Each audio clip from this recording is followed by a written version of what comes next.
안녕하십니까? 잘들 지내고 계시죠? 자, 강의 영상 업로드가 좀 늦어서 미안합니다. 어, 지금 우리가 스피노자의 정치론을 읽고 있는데요.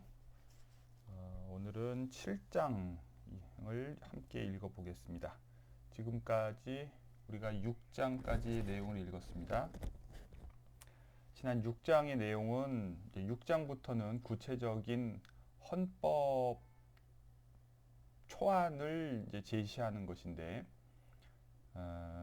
이걸 초안이라고 제가 부른 이유는 실제로 이 구상대로 나라를 건설한 것은 아니기 때문에 필요한 사람이 이용할 수 있도록 범용 매뉴얼을 만들어서 지금 배포하고 있는 겁니다.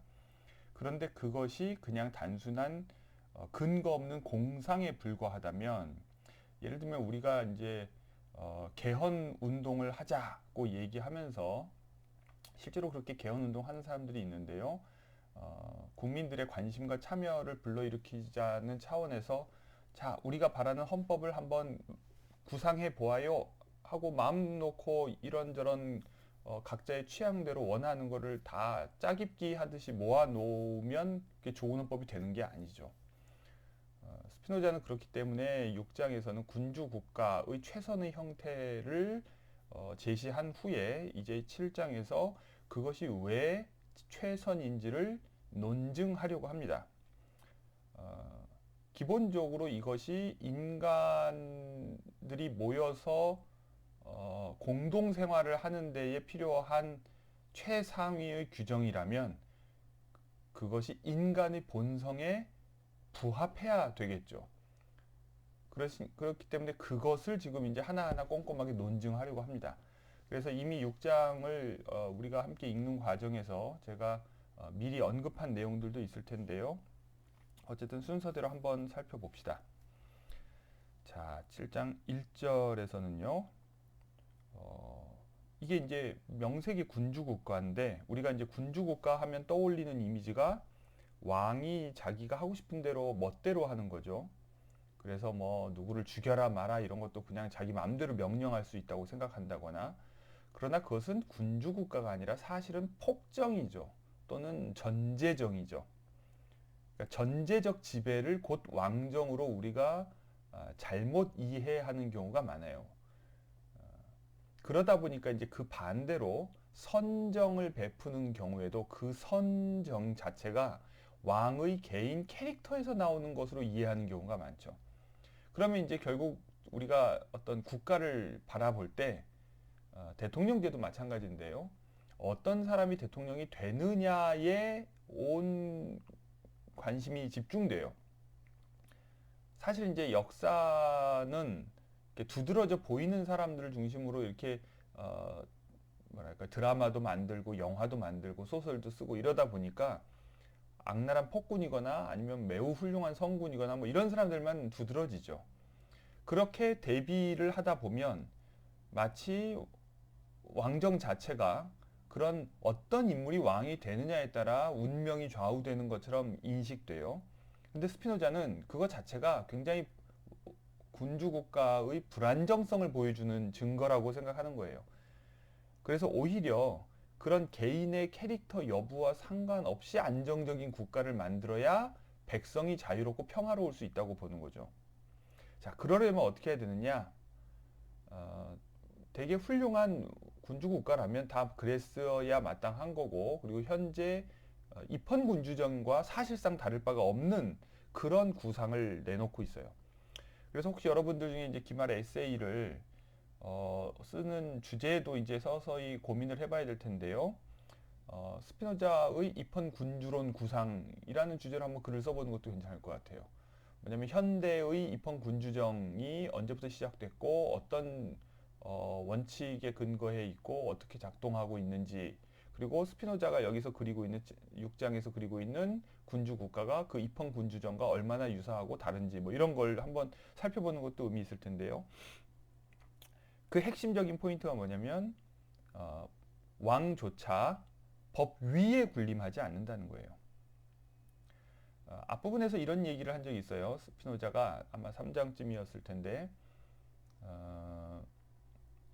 그러니까 주권 면제설과 관련된 이야기를 다루는 겁니다. 그러니까 왕도 또는 국가가 잘못할 수 있느냐?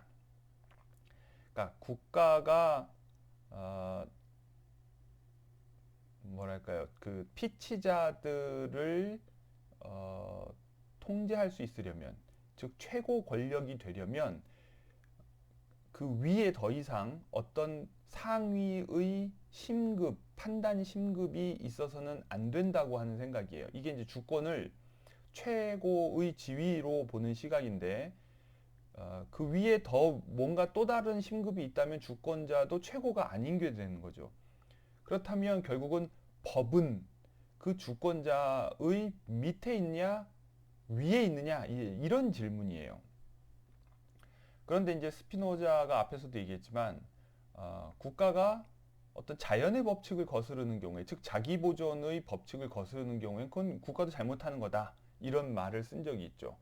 그런 그 말의 뜻은 언제나 상위의 법이 있다는 얘기예요. 그러니까 실정법의 형태로 있는 것은 아닐지라도 지켜야 마땅한 법이라는 것은 있다는 거죠. 유사한 방식으로 왕이 그 나라에서는 입법자이지만 왕조차도 어기면 안 되는 법이라는 것이 그 나라에도 있다는 거죠. 바로 그렇게 국가가 구성되어야 안전하다 하는 얘기예요. 그래서 셋째 줄에서 이렇게 이야기합니다. 법이 왕 자신에 의해서도 폐지될 수 없게끔 확고하게 제정되어야 한다. 자, 이 말은 법 자체가 뭐 폐지 불가능할 정도로 영원해야 된다 이런 얘기까지는 아니지만, 우리가 이제 그 법이라고 하는 것이 고대에는, 옛날에는 이게 뭐랄까요, 신이 준 것이라고 생각하거나, 특히 이제 유대인들의 경우에는 율법 자체를 신으로부터 받았다고 믿기 때문에 그 법은 시간이 아무리 흘러도 바뀌면 안 되는 거죠. 심지어 그 해석조차 굉장히 엄격하게 제한적으로 하죠. 그것이 이제 무슨 뭐 5천 년 전 역사적 산물이니까 대충 그때는 그랬지만 지금은 현대적으로 해석된다, 이런 식의 주장을 함부로 허용하지 않아요. 근데 그렇게 법이 불변하는 것처럼 여겨질 때 확실히 잘 지켜지는, 뭐랄까요, 그 법의 위험이 있는 것은 사실이죠. 그리고 모든 사람들이 그 법 아래 철저하게 굴복, 예속돼요. 법은 일종의 언터처블한 거니까. 왜냐하면 신이 만든 거니까. 그런데 반대로 법을 인간이 만든 거라고 생각하면 얼마든지 법은 가벼이 여길 수가 있게 돼요. 그리고 얼마든지 또 다시 바꾸자는 얘기를 할 수 있게 되고, 그렇게 되면 계속 법은 사람들의 행동을 통제하는 규제력을 잃게 되죠. 그러니까 양극단이 있습니다. 하나는 법이 굉장히 신성불가침한 것이라고 보는 시각과, 반대로 법이라는 것도 다 인간이 만드는 거니까 뭐 그렇게 대단한 것도 아니고 필요에 의해서 만들었다가 필요가 없으면 폐지하는 것이 법이다, 이런 거예요.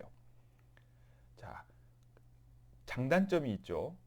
그러나 이 사이 어딘가에서 우리는 현실 속의 법에 대한 관념을 가지고 있어요. 뭐냐면 너무 불변하는 것으로 인식하면 그것 또한 gon란하지만 너무 가변적인 것으로 인식해도 곤란한 거예요. 지금 스피노자는 어느 쪽에 좀 더 가까울까요?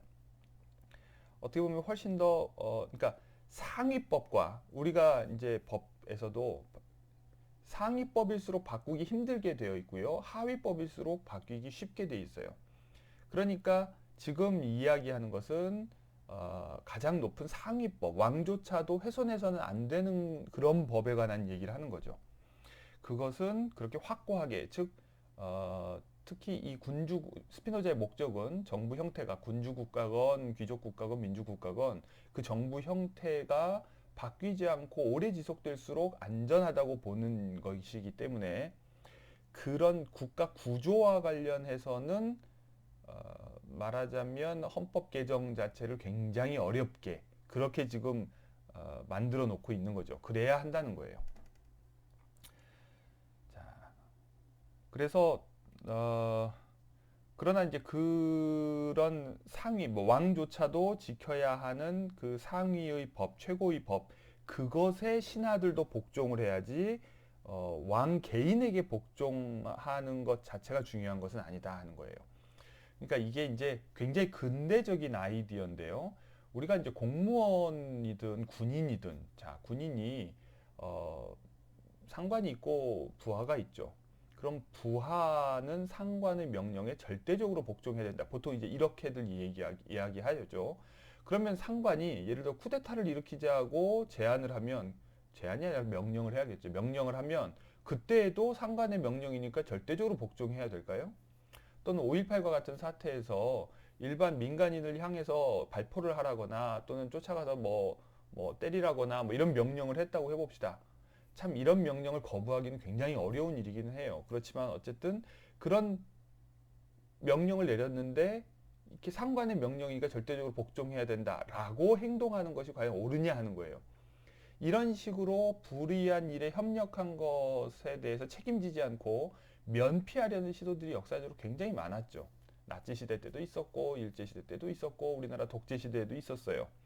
그런데 스피노자는 바로 어, 이 모든 국가의 공직자들이 그런 식으로 왕의 자의적인 명령에 예속되지 않도록 하기 위해서 이 영원한 국가의 기초, 즉 헌법이죠. 그 헌법에 대한 헌법 정신에 대한 복종이 궁극적으로 왕에 대한 복종이라고 지금 주장하고 있는 거예요.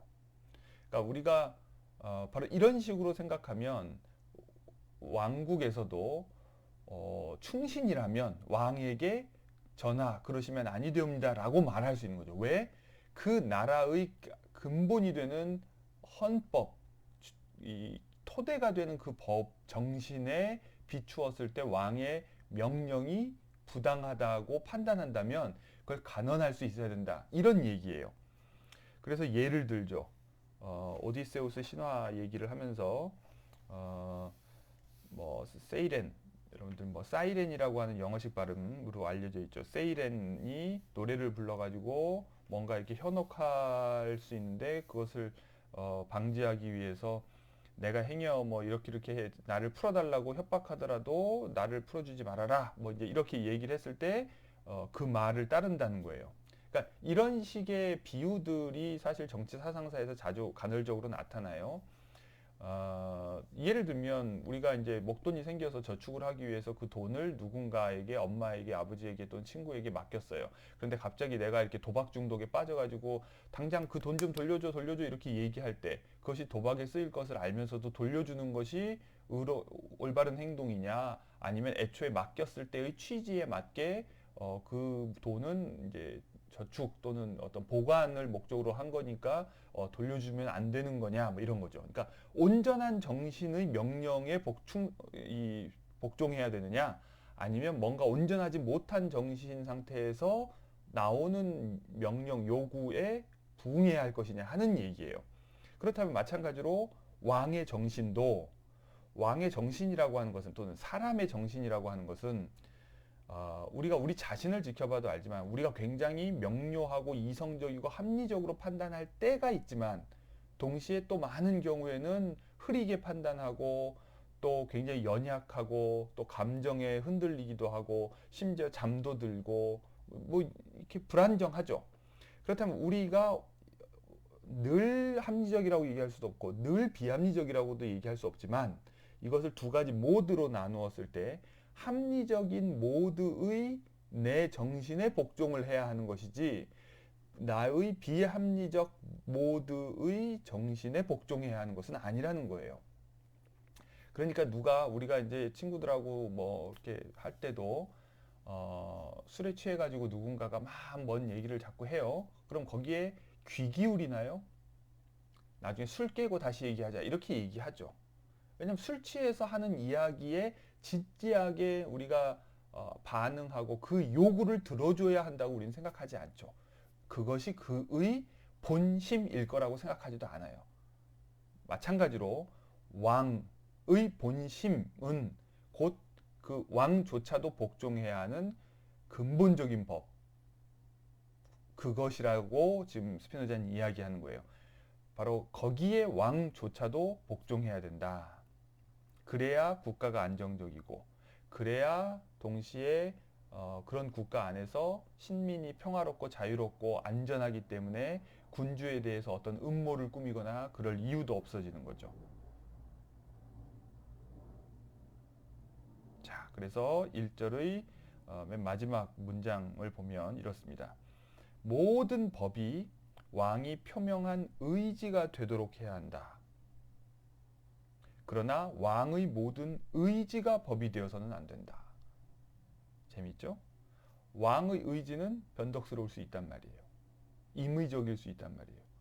그렇기 때문에 그렇게 국가가 운영되어서는 안 되고 모든 법을 그러니까 왕이 법을 표명하는 사람이 돼야 된다는 거죠. 그리고 사람들은 그것이 왕의 명령이니까 복종한다고 생각하지만 사실 그것은 그냥 법의 지배가 되는 그런 셈인 거죠. 자, 인간이 이해가 되죠? 자, 2절로 넘어가 봅시다. 자, 이것을 인간의 정서를 면밀히 관찰해서 지금 증명해야 된다.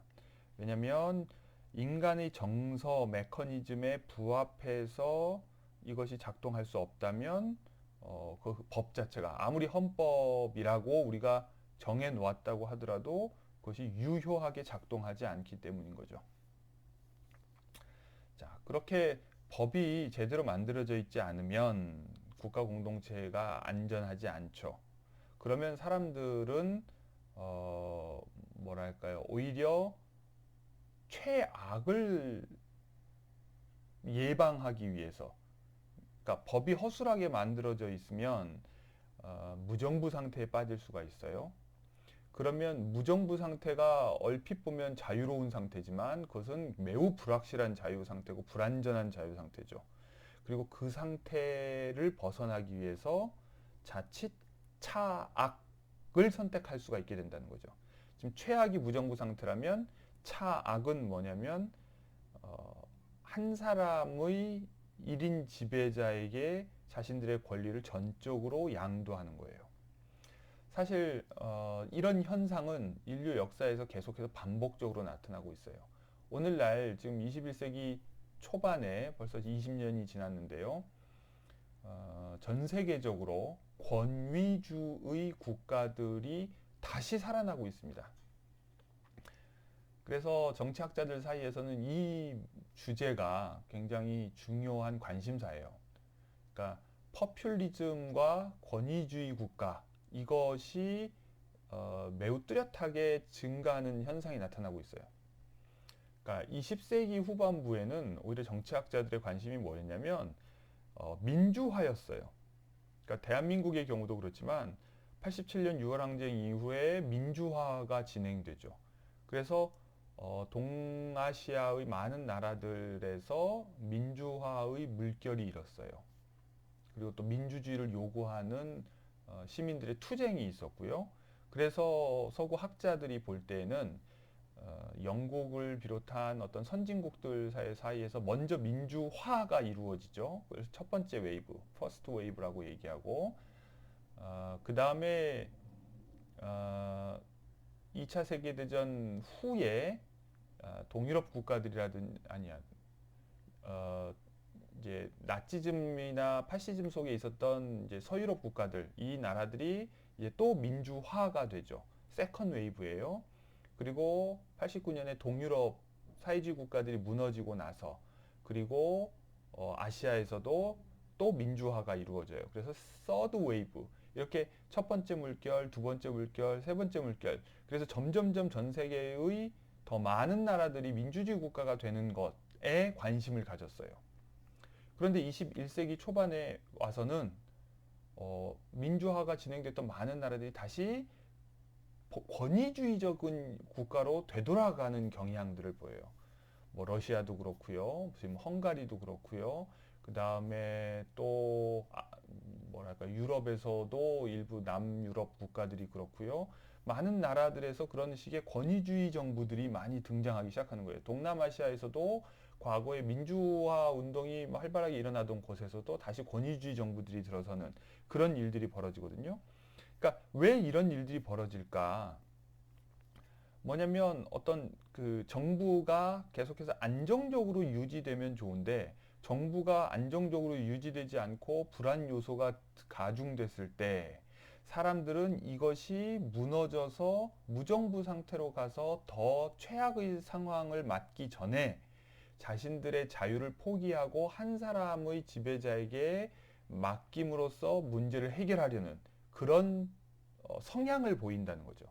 실제로 유럽에서도 2차 세계대전 전에 이탈리아나 독일에서 그런 파시즘과 나치즘이 일었던 것도 똑같이 바로 사람들이 기꺼이 한 사람의 권위적인 지배자에게 자신들의 자유를 위탁하는 이런 현상들이 나타나는 거였거든요. 최악을 막기 위해서 차악을 선택하면서 일종의 군주정으로 가는 거죠. 이것을 이제 현대적인 표현을 하면 이제 권위주의 정부 또는 전체주의 국가 이런 건데요. 이런 일이 벌어지지 않도록 하려면 바로 국가의 기초를 튼튼히 하고 그것이 인간의 본성에 부합할 수 있도록 꼼꼼하게 설계해야 된다. 그래서 스피노자는 인간이 공통적으로 가지고 있는 본성, 커먼한 것이 중요해요. 커먼하다는 말은 자, 여러분들 2, 4, 6, 8이라고 하는 숫자가 있습니다. 그럼 여기에서 공통 분모는 뭔가요? 바로 2죠, 2. 커먼하다는 것은 최대 공약수가 2예요. 바로 이런 것처럼 우리가 어떤 사람들의 다양성이 있어요. 그러나 여기에서 공통적인 거라면 교집합인 거죠. 그리고 어떻게 보면 미니멀한 요소예요. 적어도 모든 사람이 가지고 있는 것. 그러니까 훌륭한 사람과 그렇지 않은 사람이 있다면 훌륭하지 않은 사람의 본성에서 이 국가의 기초를 도출해야지 훌륭한 사람의 본성에서 국가를 도출해서는 곤란한 거죠. 아무리 훌륭한 사람도 가끔씩은 실수할 때가 있고 연약해질 때가 있고 이런 것처럼 그 안에 있는 교집합 그것으로부터 연역해서 그렇게 해서 나라를 설계한다면 대다수의 무장한 다중이 분노하지 않는 한 파괴될 수 없을 것이다. 자, 이 말은 뒤집어서 대다수의 다중이 무장하고 분노를 하도록 하면 이건 대책이 없는 거예요. 이런 일들이 벌어지면 그건 이제 나라가 뒤집히는 거죠. 자, 3절로 넘어가 봅시다. 그래서 스피노자는 지금 군주 국가를 우리가 사실 조선시대를 봐도 군주 국가이지만 왕 밑에 신하들이 있죠. 그러니까 그 신하들이 오늘날 의회주의로 비유하자면 어쨌든 뭐 내각 같은 형식을 가지고 있기도 해요. 조선에는 육조라고 하는 내각이 있었죠. 그러나 우리가 사극 같은 걸 보면 그보다 훨씬 많은 수의 사람들이 근정전에 모여가지고 왕이 무슨 얘기하면은 뭐 전하 어쩌고저쩌고 하면서 이렇게 쫙 하잖아요. 그런 것처럼 많은 사람들의 조언과 지혜를 모으고 또는 심의하는 기능을 활용해서 국정을 운영하죠. 근데 스피노자가 주장하는 핵심은 그 수가 많아야 한다는 거예요. 그게 굉장히 눈에 띄는 부분이죠. 왜 많아야 한다고 주장하죠?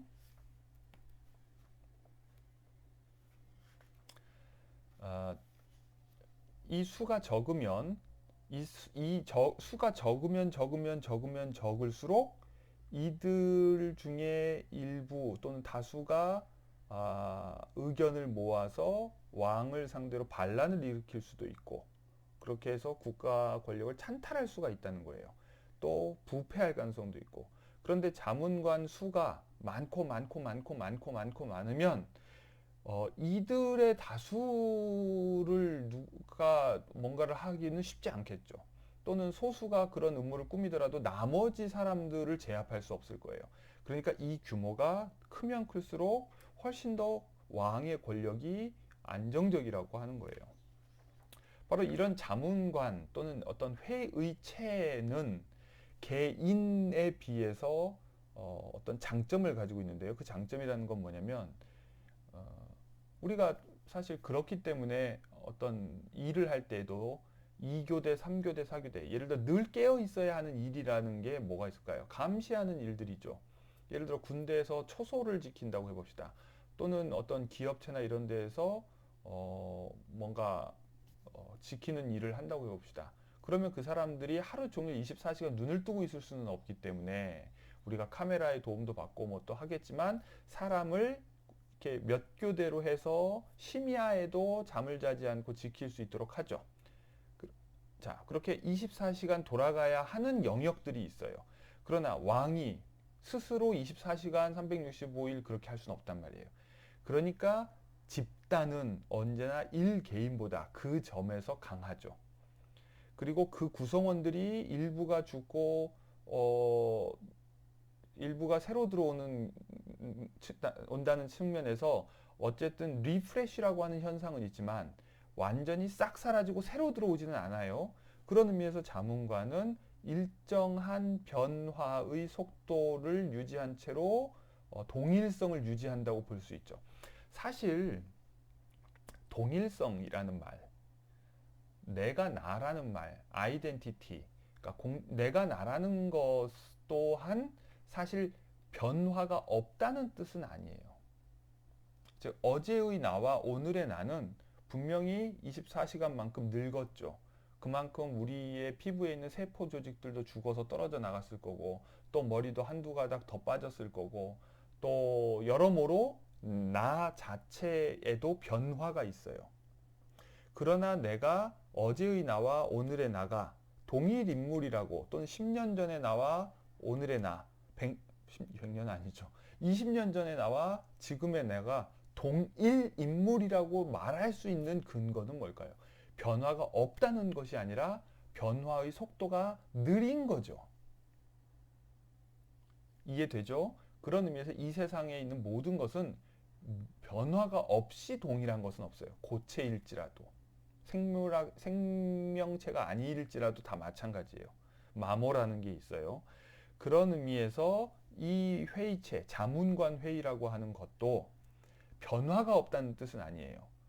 그러나 그 변화가 부분적이고 그렇기 때문에 재생은 되면서도 변화가 있으면서도 동일성이 유지되는 그 편이 왕이 죽고 전혀 다른 사람이 등장하는 것보다는 훨씬 더 동일성이 유지되는 거고 안정적이고 지속적이라는 거예요. 너무나 당연한 거죠. 자, 바로 이런 이치 때문에 한 명의 사람보다는 위원회가 좋다는 거예요. 그런 의미에서 우리가 이제 여러분들 대학생이니까 우리가 학생회를 비유교해서 계속 얘기를 한번 할 수도 있는데 해마다 이렇게 싹싹 바뀌어요. 학생회장 바뀌고 학생회를 함께 운영하던 사람들도 싹싹 바뀌고 연속성이 없죠.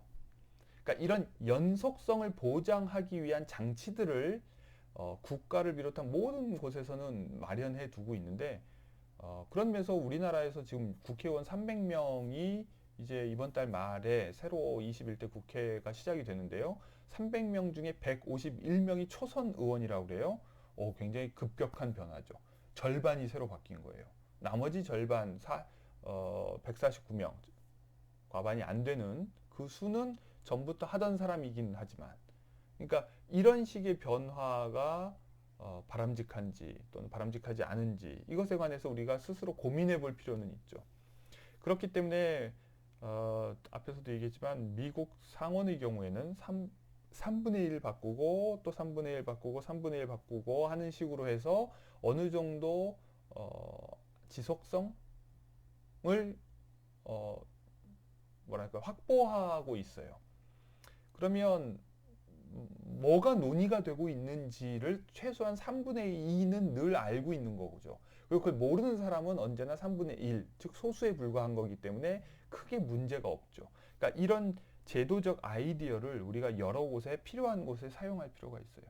아무튼 그렇기 때문에 189쪽 맨 위에서 스피노자는 뭐라고 얘기하냐면 정치 공동체가 언제나 하나의 동일한 정신을 지니게 된다. 이렇게 이야기하고 있는 거예요.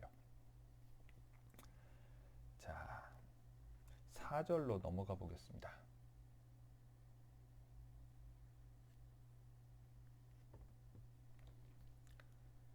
음, 재미있는 게요. 저는 이 누가 또 자, 기말 에세이 관련된 제가 아이디어를 계속 드리고 있는데요.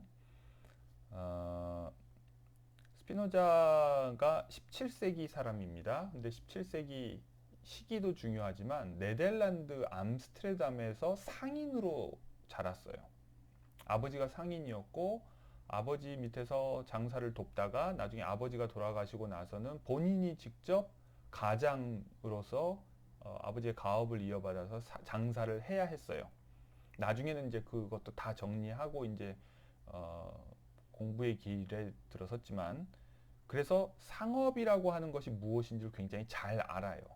그리고 당대의 영국인들이나 네덜란드인들이나 이런 상업이 발전한 나라의 사람들이 어떤 정서 메커니즘에 의해서 움직이는지도 잘 알고 있고요. 뭐라고 얘기하냐면 인간의 본성은 각자 자기의 사적인 유익을 최고의 열정을 가지고 추구하고 자기 재산의 보존과 증식에 필요한 법을 가장 공정한 법이라고 판단하며 자기의 재산을 확실히 지킬 수 있다고 믿는 한에서 다른 사람의 입장을 옹호하도록 만들어져 있다. 야, 이거 엄청난 표현이라고 저는 생각을 해요. 뭐냐면 너무나 노골적으로 현실을 직시하고 있죠. 오늘날 우리들은 어떤가요? 바로 이런 인간의 본성을 인정하지 않죠. 또는 인정하지 않는 것이 아니라 이 책 1장에서 스피노자가 비판하는 것처럼 그것을 마치 인간의 악덕인 것처럼 비난해요. 자기들은 그러면서도 남은 그러지 말아야 한다고 얘기하죠. 예를 들면 국회의원이든 공무원이든 뭐 이런 사람들한테 그 사람들이 자기의 사적인 유익을 최고의 열정을 가지고 추구하면 욕하죠. 그리고 자기 재산의 보존과 증식에 필요한 법을 가장 공정한 법이라고 판단하면 욕하죠. 자기 재산을 확실히 지킬 수 있다고 믿는 한에서 다른 사람의 입장을 옹호하면 또 욕하죠. 자, 이렇게 그런 본성을 가지고 있는 것 자체가 뭔가 인간의 망가진 모습인 것처럼 막 욕을 한다고 해서 안 하느냐? 그렇게 되지 않는다는 거예요. 자, 그렇다면 어떻게 해야 되느냐? 그러니까 오히려 그런 본성을 인정한 채로 그 본성을 억압하거나 부정하거나 포기하라는 것이 아니라 그 본성을 마음대로 추구하되 그 결과가 공익에 부합할 수 있도록 제도를 만들어야 된다는 거예요. 그러니까 우리가 현실 정치를 비판할 때에도 어떻게 비판하느냐가 굉장히 중요한데 그냥 사익을 추구했다고 욕할 것이 아니라 그 사익의 추구가 공익에 부합하도록 뭔가 제도를 만들지 않은 것을 지적해야죠. 자, 이런 아이디어가 영국에서도 나중에 나오는데요. 스피노자가 굉장히 일찍 이런 주장들을 지금 하고 있어요. 뭐냐면 영국에서 정확하게 아마 한 100년 정도 후대의 사람들이에요. 맨더빌이라고 하는 사람이 꿀벌의 우화라고 하는 책을 썼는데요. 뭐냐면 개개인의 이기심의 추구가 공익을 가져다 준다는 식의 주장이에요. 이것을 좀 더 정교하게 발전시킨 사람이 애덤 스미스죠. 애덤 스미스의 기본적인 경제학 가설 주장은 뭐예요? 합리적인 개인의 자기 이익 추구가 결국 국부를 가져온다는 거죠. 그러니까 그것을 한편으로는 이제 이 뭐라고 그래야 돼? 이 뭐랄까요? 아담 스미스 같은 사람들은 시장이라고 하는 것이 일종의 보이지 않는 손 또는 신처럼 법칙처럼 뒤에서 메커니즘이 작용을 해서 각자는 뭐 특별히 내가 공익을 위해 헌신해야 된다고 생각하지 않고 자기 이기심을 채우기 위해서 행동하는데 그 결과로 뭔가 최적의 결과가 나올 수 있다고 보는 거죠. 자유롭게 시장을 열어뒀을 때 자유시장 상황에서 그렇다 이런 식의 얘기라면 스피노자의 얘기는 이기심을 긍정한 측면에서는 유사해요. 다른 점이 있다면 그 이기심이 공익으로 귀결될 수 있도록 하는 메커니즘은 인간이 만들어야 된다는 거예요. 그냥 시장이라는 것이 규제 없이 그냥 내버려 두면 되는 것이 아니라 스피노자가 지금 여기서 얘기하고 있는 건 시장에 관한 이야기는 아니에요. 그러나 그것처럼 만약 시장에 보이지 않는 손에 힘이 있어서 그것을 그렇게 만든다면 국가에도 마치 보이지 않는 손과 같은 것이 헌법으로 또는 법률로 있어야 한다는 얘기죠. 바로 매우 뭔가 유사함이 있는 그런 주장이에요. 그래서 스피노자는 이렇게 사익과 공익이 조화될 수 있는 조건을 지금 탐색하고 있어요. 그래서 왕의 자문관을 어떤 사람으로 선출해야 되느냐? 왕의 자문관들은 반드시 그들의 사적인 재산과 이익이 모든 사람의 공동의 안녕과 평화에 달려있는 사람으로 선출되어야 한다. 어떤 사람이면 그럴 수 있을까요? 그러니까 예를 들면 이런 거예요. 우리가 지금 미국을 두고서 보통 이제 전쟁 국가라고 비판할 때 그 말의 근거는 뭐냐면 미국에서는 군산복합제라고 표현하죠. 군대하고 산업이 일종의 하나의 컴플렉스를 구성하고 있다. 복합체를 구성하고 있다. 뭐냐면 전쟁 무기를 생산하는 산업 자체가 경제의 굉장히 큰 부분을 차지하고 있어서 경제 발전을 위해서도 무기 생산을 멈출 수가 없는, 그런데 무기라고 하는 것이 생산만 하면 되는 것이 아니라 소비가 되어야 되죠. 그러니까 전쟁을 필요로 하는 나라가 되어버렸다는 거예요. 자, 그런 사람들이 자문회의에 들어가 있다. 자문관 회의에 들어있다. 또는 정치인이다. 또는 대통령이다. 그럼 무슨 일이 벌어질까요? 자기가 속해 있는 바로 그 군수산업의 이해관계에 따라서 무기 구매를 계속 늘린다거나 또는 무기의 해외 수출을 장려한다든지 또는 더 적극적으로 재고를 해결하기 위해서 전쟁을 일으킬 수도 있죠. 반대로 그러면 평화를 또는 공동의 안녕과 평화를 추구하도록 유도하려면 어떤 사람들이 되면 좋을까요? 뭐 구체적인 경우에 우리가 꼼꼼하게 생각해 봐야 되겠지만 방금 든 예를 그냥 반대로만 얘기하면 자유주의적 평화관은 뭐냐면 일종의 이제 상업에 종사하는 사람들은 전쟁이, 그러니까 이제 상업도 군수물자를 거래한다 그러면은 전쟁이 오히려 플러스가 되는 사람이게 되겠죠. 그런데 전쟁이 일어나거나 또는 평화가 교란되는 경우에 손해를 보는 업종이 있다고 해봅시다. 그 업종에 속한 사람들이 자문관 회의에 있다면 그 사람들은 재산과 이익이 평화와 오히려 직결되기 때문에 가능하면 전쟁을 피하려고 하겠죠. 바로 이런 메커니즘을 이용해야 된다는 이야기예요. 그런데 이제 또 더 일반론적으로 이야기하면 좀 스피노자의 얘기는 그렇게 아주 구체적인 측면보다는 일반적인 이야기인데요. 그건 뭐냐? 군주와 왕과 백성의 관계로 놓고 보면 예전부터 군주 국가에 대한 비판의 하나는 군주는 전쟁 때에 자기가 가지고 있는 덕성이 가장 잘 드러나기 때문에 전쟁을 하고 싶어 하고 평화 시에 오히려 할 일이 없기 때문에 그 힘을 또는 그 자기의 장기를 백성들을 상대로 쓴다. 뭐 이런 식의 얘기예요. 그래서 바로 이런 생각 때문에 100년 후에 임마누엘 칸트 같은 사람은 영구 평화론을 구성하면서 바로 이런 군주 국가가 전쟁지향적이기 때문에 모든 나라들이 공화정, 그때는 이제 민주정이라고 하는 제도는 생각하지 않았어요. 공화정이 된다면 그런 사회에서 전쟁은 결국 시민의 몫이기 때문에 시민들이 특히나 그 공화국이 상업적인 공화국일 때에 자기 장사를 말아먹는 일을 스스로 하고 싶어 하지 않을 거기 때문에 전쟁을 덜 하게 될 거다 이 얘기예요. 그럴 때 이제 한쪽은 왕국이고 한쪽은 공화국이면 왕국은 호전적이니까 전쟁을 일으키려고 할 수 있죠. 그러나 공화국은 호전적이지 않더라도 공격해오면 방어를 할 수밖에 없으니까 전쟁은 일어나요. 그러니까 모든 나라가 아니면 최소한 많은 나라들이 공화국이어야 서로 전쟁을 하지 않을 것이고 그래야 평화가 가능할 것이다 라는 이야기예요. 바로 이것이 오늘날 국제정치론에서 이야기하는 민주평화론이죠.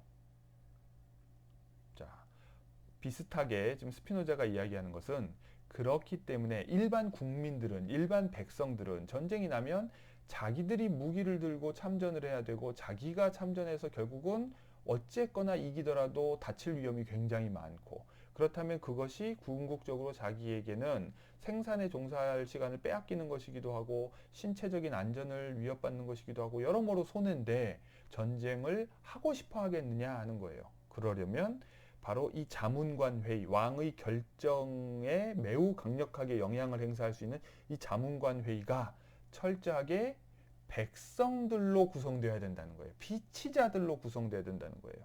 일반 국민들로 구성되어야 된다는 거예요. 즉 민주적 대표성이 강화되면 강화될수록 그 민의 이해관계에 부합하는 결정을 하게 될 거라는 거죠. 우리가 국회의원 선거를 할 때 국회에 어떤 사람들이 들어가야 되느냐, 뭐 다양한 주장들이 있을 수 있죠. 그러나 가장 원론적으로만 얘기하면 국민의 이익을 대변하는 그런 사람이 들어가야 된다. 그러면 그 사람들의 의정 활동이 국민들의 이해 관계에 부합할 것이다. 이런 얘기죠. 바로 이런 원론적인 이야기를 지금 하고 있는 거예요, 사실은. 그러나 그런 굉장히 민주주의에나 적용될 수 있을 법한 이야기를 지금 스피노자가 이 군주정에서 하고 있다는 거예요. 그래서 지금 이 스피노자의 군주정 구상은 오늘날 우리가 가지고 있는 대의 민주주의와 굉장히 유사해요. 사실상 고대인의 관점에서 또는 스피노자의 관점에서 볼 때 우리가 지금 하고 있는 대의 민주주의는 민주주의가 아니에요. 왜냐하면 우리가 직접 통치하는 것이 아니기 때문에.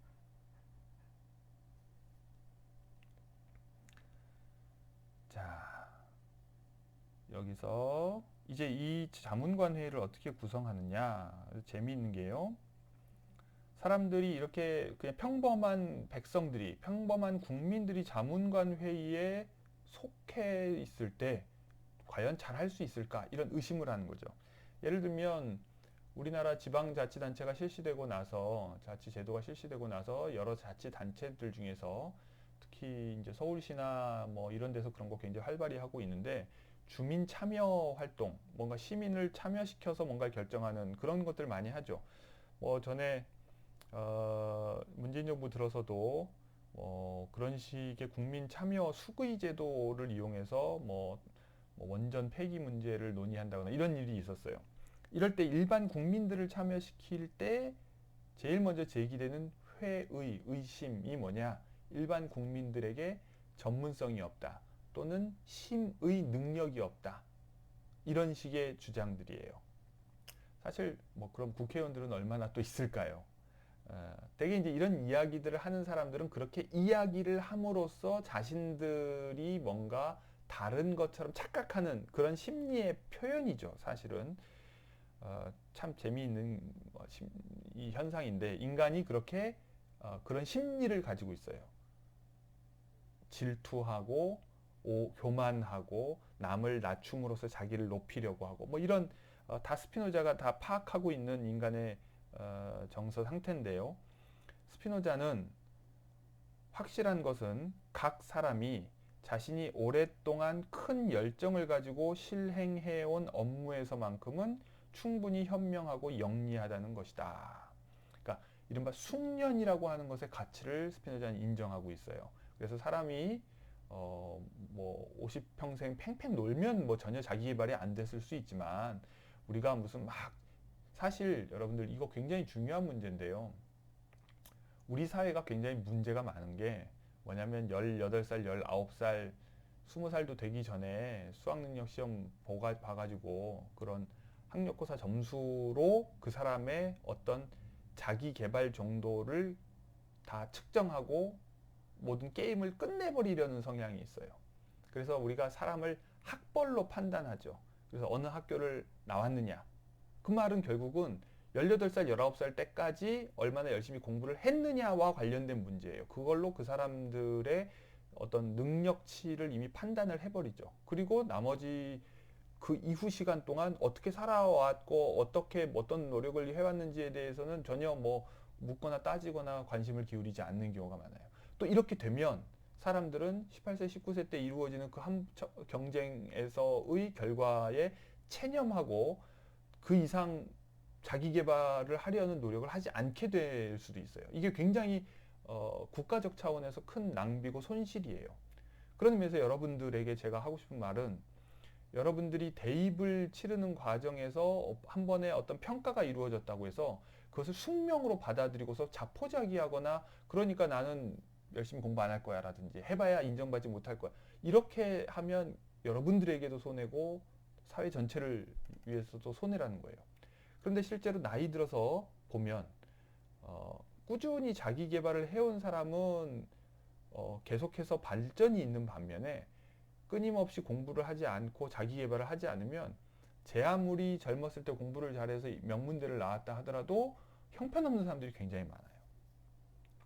스피노자는 바로 50세 정도까지 어떤 사람들이 자기 분야에서 성실하게 열정을 가지고 일해 왔다면 어느 정도의 보편적 합리성을 취득할 수 있고, 그리고 더 나아가서 자기가 일한 분야에서는 전문성 또한 가지고 있을 거라고 보는 거예요.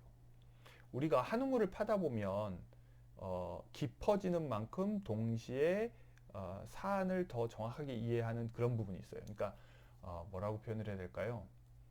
한 분야의 대가는 그냥 그 분야밖에 모르는 바보이기는 쉽지 않아요. 되게 어느 정도 그 정도에 도달하게 되면 다른 분야에 대해서도 어떤 보편 원리를 파악하게 되죠. 바로 그런 의미에서 뭐 지금 엄청나게 뛰어난 사람이 있을 거라고까지 생각은 하지 않더라도 자문관 회의에 들어와서 남들과 함께 협력해가면서 뭔가를 의논하기에는 충분한 정도의 자질을 갖추고 있다고 간주하는 거예요. 자, 거기에 더해서 깊이 생각할 시간마저 주어진다면, 그러면 특별히 뭐 문제가 있겠느냐. 그러니까 오히려 우리 현대 사회에서 지금 더 문제는 뭐냐면요. 과거에는요, 사실 실시간으로 뭔가를 판단하기가 쉽지 않았죠. 왜냐, 커뮤니케이션 매체가 발전하지 않았기 때문에. 글쎄요, 모르겠습니다. 현장에서밖에는 회의할 수가 없어요. 그리고 이 회의가 길어졌을 때의 연속성을 보장하기 위해서 기록이라고 하는 것이 생겨났고, 그래서 언제나 새로 회의를 시작할 때는 그 이전 회의에서 논의됐던 것을 다시 한번 확인하는 회의록 낭독 시간이 있어요. 그리고 나서 확정하고 또 새로운 회의를 시작하죠. 이렇게 해서 회의가 이어지는, 이 문서를 통해서 심의가 가능해지고 연속성이 보장되는 그런 뭐랄까 발전이 이루어져 왔는데, 오늘날은 우리가 이런 저장 매체, 기록 매체 이런 것들이 발전하다 보니까 기록에 대한 필요성도 스스로 못 느끼고요. 그리고 깊이 생각하는 것 자체를 보장하는 제도들이 너무 부족해지고 있어요. 아무튼 이번에 정치적으로 논란이 되는 많은 사태들을 보면서도 또 한 번 느끼는 거지만, 여러분들 정말 간곡하게 부탁하지만 언제나 즉각적인 판단을 항상 자제하세요. 판단을 천천히 시간을 가지고 충분한 정보를 확보한 후에 해도 늦지 않습니다. 즉각적인 판단을 해야 할 만큼 절박한 상황들은 그렇게 흔치 않아요. 자, 그래서 스피노자는 우리가 보통 엘리트주의자들이 대중을 비하하면서 하는 말이, 그 사람들은 판단 능력이 떨어진다고 하는 거예요. 그런데 스피노자는 바로 이 평범한 대중을 옹호하면서 하는 말이, 군주나 엘리트에게 주어지는 것처럼 충분한 정보와 충분한 숙고 시간과 충분한 판단의 조력자들이 있다면 평범한 대중이라고 해서 그렇게 크게 잘못 판단할 이유가 없다 하는 거예요. 그리고 오히려 사익을 추구하기 때문에 편파적일 가능성은 누구에게나 다 있다. 오히려 그런 사익을 억누르라고, 어떤 도덕군자가 되라고 요구할 것이 아니라, 그런 사익 추구 욕망을 추구하더라도 공익이 달성되도록 국가 회로도를 잘 만들어야 된다 하는 거죠. 재미있죠? 자, 그래서 깊이 생각할 시간마저 주어진다면 왕에게 조언하기에 충분히 적합할 것이다. 반대로 소수의 사람들로 이루어진 회의가 엘리트로 구성된다고 하는 것도 얼처구니 없는 소리다. 다수라고 해서 어중이 떠중이가 있다면 소수에도 어중이 떠중이는 있을 것이고, 그렇다면 오히려 더 다수로 해야 그나마 어중이 떠중이가 아닌 사람들이 더 많아질 거 아니냐 이런 이야기예요. 자, 어쨌든 인간에 대한 어떤 쓸데없는 환상 같은 걸 계속해서 비판하고 있어요. 자, 여기서 끊고 계속 다음에 이어서 하겠습니다.